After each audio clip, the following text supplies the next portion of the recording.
o Igor, no começo da caminhada é normalzão, tipo assim, você tá conhecendo a palavra e você fica empolgadão, né? Você tipo fala assim, nossa, eu tô conhecendo o que é certo e o que é errado, porque até então você não sabia o que era certo e o que é errado. Tipo, a sua vida era aí. Eu acho que é certo fazer isso, então eu vou fazendo. Só que quando você começa a entender o que é certo e o que é errado, você passa a sentir algo diferente. E você passa a sentir mais santo que outras pessoas. E aí vem a vontade de, não, eu preciso fazer pra mudar. Não, fulano de tal, o Bispo Miguel tá fazendo errado. Não, eu preciso gravar um vídeo pra tirar nele ali e tal. É normal isso. É normal no começo da caminhada. É normal. Só que ao longo do tempo, você vai entendendo que saber o que é certo e não fazer a coisa certa não te dá autoridade de julgar e nem condenar ninguém. Entende? E aí, Puta, isso daí é a parte mais importante, na minha opinião. Sim. Porque o cara que ele é muito religioso, assim, não é nem que ele é muito religioso, o cara que tá muito... E é possível isso. Tem como você fazer o mal acreditando que você tá fazendo bem. Tem como você fazer o mal acreditando que você tá sendo inspirado por Deus, por exemplo. Que nem, sei lá, tem um papo aí, aquele lance dos caras que foram desmantelados, que queriam estourar uma bomba lá no show da Lady Gaga, por exemplo. Não sei quais são as motivações, mas assim, existem formas de você tentando defender o que você acredita que é divino, você fazer um monte de merda, né? Sim, com então, certeza.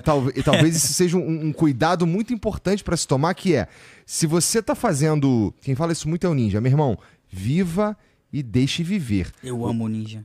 Eu também amo. Então, viva e deixe viver. Isso quer dizer que você não tem que falar o que você acredita? Não.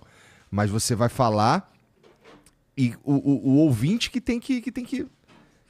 tá ali e vai aceitar aquilo ali ou não. A tua parte tá feita. Sabe qual é? Eu acho. Você falou do Ninja. O Ninja, mano, nossa, é incrível, incrível. Assim, eu fui gravar o piloto do Programa Livre. Sabe o Programa Livre? Que era do Sérgio Grosman, o SBT me chamou pra gravar o piloto. Aí eu fui. E eu tive toda a autonomia de fazer o convite pros convidados, né? E aí eu convidei o Ninja. Porque eu já via o Ninja aqui no Flow, já via o Ninja nas redes sociais. Falei, mano, o Ninja tem que estar nesse programa. E, mano, eu tava muito nervoso, assim, uma baita de uma responsabilidade, né? E o Ninja percebeu isso. Aí o Ninja me trancou no camarim e falou assim, japonês, moleque, vem aqui. Aí eu falei, oi, Ninja, o que você tá sentindo? Eu falei, mano, eu tô nervoso, assim, é uma baita responsabilidade, pô, os grandes convidados, a diretoria inteira tá assistindo, e pra mim eu volto de onde eu saí, sabe? De uma forma diferente, e tal. Aí ele falou assim, o que você vai fazer? Eu falei pra ele, eu vou fazer a minha verdade, Ninja, eu vou compartilhar a minha verdade.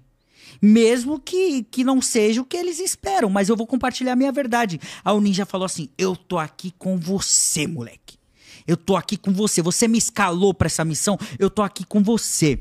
Agora, se é isso que você tá falando vai ser bom, tamo aqui pra fazer uma coisa maravilhosa, o Ninja falou. Maravilhosa. Mas se for pra fazer uma merda, a gente vai fazer uma merda maravilhosa, tá ligado? Aí, mano, comecei a rir. O importante é fazer o que você acredita. Você acredita que é isso que você vai fazer? É isso. Então vamos. É bom, é bom. É merda, mas é a sua merda. Então vamos lá e vai. Ai, mano, entrei no... parecia que, tipo, mano, eu tava entrando no UFC, mano. Falei, Ninja. Esse é o efeito Ninja. O Ninja é sinistro, assim. É uma energia, é um acreditar no que ele tá vivendo mesmo, que é isso. É isso. Eu quero viver isso 24 horas, tá ligado? Nas minhas decisões, assim, e falar, não, se for fazer uma merda, vamos fazer uma merda bem bonita, esse carregada. É outro cara que foi transformado também por Deus. Por Deus, sabe? por Deus. Esse outro cara não por uma religião. Não por uma religião. Não, o Ninja é incrível. Vira e mexe, a gente troca mensagens e tal, aí fica, agora vai ser pai, maravilha, japinha e tal. É incrível o Ninja. Isso é legal. Você ir vivendo essa vida e encontrando pessoas como Ninja, como você mesmo, que tipo, meu, você... Uma das coisas mais bonitas é você ter humildade de ouvir as outras pessoas. E isso é muito difícil. Chega um momento que você já ouviu tanto que você não quer mais ouvir o próximo. Ou você se cansa daquela certeza das pessoas. No meu caso, o que eu sinto é o seguinte, cara. Quanto mais eu ouço as pessoas, quanto mais eu leio e tudo mais, assim, eu percebo que eu sou um merda. Tá ligado? Mas isso é lindo. E que eu não sei das paradas de verdade, sabe? E vira e mexe, vem um cara aqui e me mostra com clareza que eu não sei das paradas. Então, pra mim, o melhor jeito de melhorar nesse sentido é ouvir o que os outros têm pra falar. Sim. Então, por isso eu converso com um monte de gente diferente. E aí os caras ficam, porra, por que esse cara vai no Flow? Porque esse cara tem alguma razão, alguma coisa pra ele me falar de um ângulo da vida que eu não vi, que eu não tive oportunidade de experimentar, por exemplo, e talvez e muito provavelmente eu nunca terei, sabe qual é? Porque eu já vivi aquela fase, porque, sei lá, o cara vem de um lugar muito diferente, por várias razões. Então, pra mim, a lente das outras pessoas da vida é muito importante e ao mesmo tempo é um pouco de uma, perdão da palavra, um pouco de uma maldição, cara. Porque quanto mais eu sei que as coisas existem, quanto mais eu sei que coisas são como são, mais eu percebo que eu não sei porra nenhuma. Isso me esmaga. Sim, sabe qual é? Isso me esmaga. Eu fico, porra, tem tanta coisa pra saber que não tem tempo suficiente na vida pra eu saber tudo que eu queria saber, né? Nem tudo que existe. Só tudo que eu queria saber não dá tempo. Sim. Então, e aí eu fico, por exemplo, tem uns caras que vêm aqui, quando veio o Clóvis de Barros, do último que veio. Tá louco. Foi o Karnal. Esses caras eles me assustam. Pô.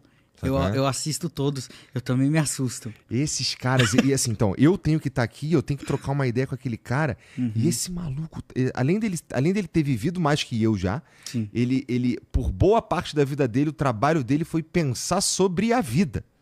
Então, tudo que eu falar aqui vai parecer coisa de criança pra ele. Mas é na mesma forma que eu me sinto hoje aqui. Falando, depois do Clóvis, depois do Mário, depois os grandes filósofos falarem, pastores renomados passarem por aqui, eu me sinto um nada, né? Perto dessas pessoas. Mas tem algo que eu aprendi também a reconhecer e principalmente eu me emociono e admiro a fala de outras pessoas, mas eu passei a me emocionar com a minha própria história também. Ao ponto de eu olhar e falar assim, caramba, mano, ele sabe mais do que eu, mas ele não viveu o que eu vivi, mano.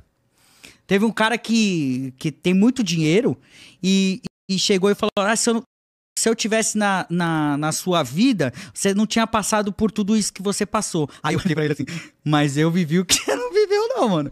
Entende? Então assim, fica elas por elas também, entende? Mas essa troca que é a beleza, de você aprender, de você, entende? E aí tem um lado ruim também, de você olhar pra vida das outras pessoas apontando, falando assim, você podia não ter passado por isso. E quem disse que eu não podia ter passado? Ou eu não precisaria ter passado por isso, entende? Então, é exatamente o que você falou. Quanto mais eu sei que nada sei, né? E tem um monte de fato, tem um monte de experiência da minha vida e tudo mais que, putz, eu tenho certeza que ninguém nunca vai passar mesmo. E tem um monte de coisa que eu entendi de um jeito, ou que me foram apresentadas de um jeito, que, putz, cara, é aquele lance. Pô, se eu te explicar, você pode até entender, mas você não vai saber, cara. Você não vai, não você tem não como, sentiu, né? A parada. Não tem como. Exata. Ô Igor, você veio no ponto certinho, assim.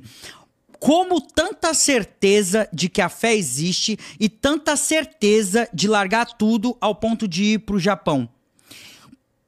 Por ver a certeza das outras pessoas ao compartilhar o evangelho.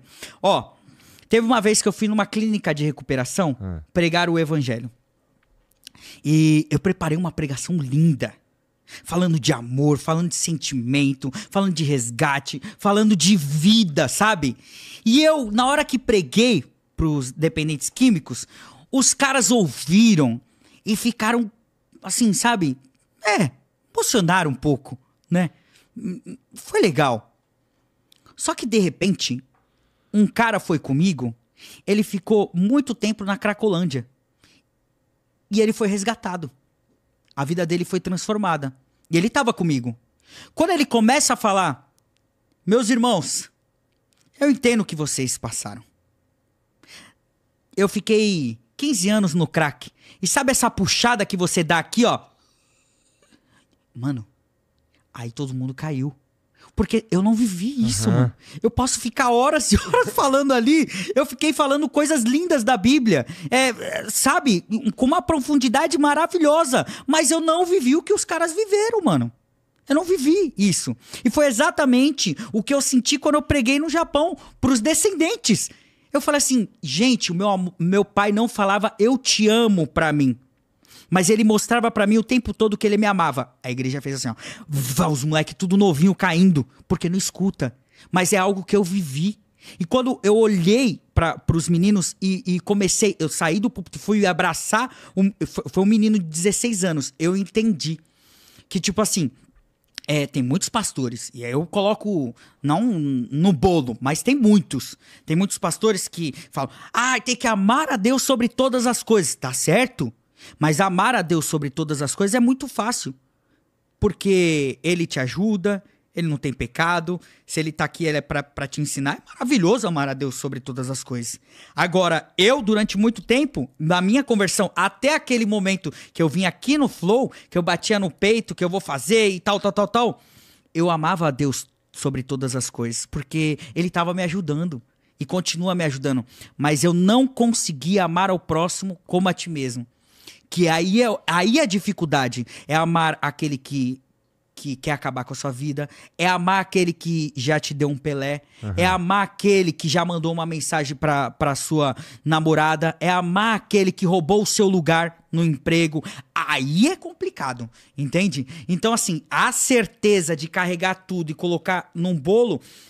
Eu tô nessa segunda fase só. Quantas fases ainda tenho pra preencher? E talvez, se eu bobear, eu volto na primeira, que é amar a Deus sobre todas as coisas. Entende? Então, essa experiência de que cada um carrega, de que cada um viveu na sua particularidade, é o que tem um diferencial. Por isso a importância de não pararmos de fazer o que estamos fazendo. Entende? Eu já pensei várias vezes em parar.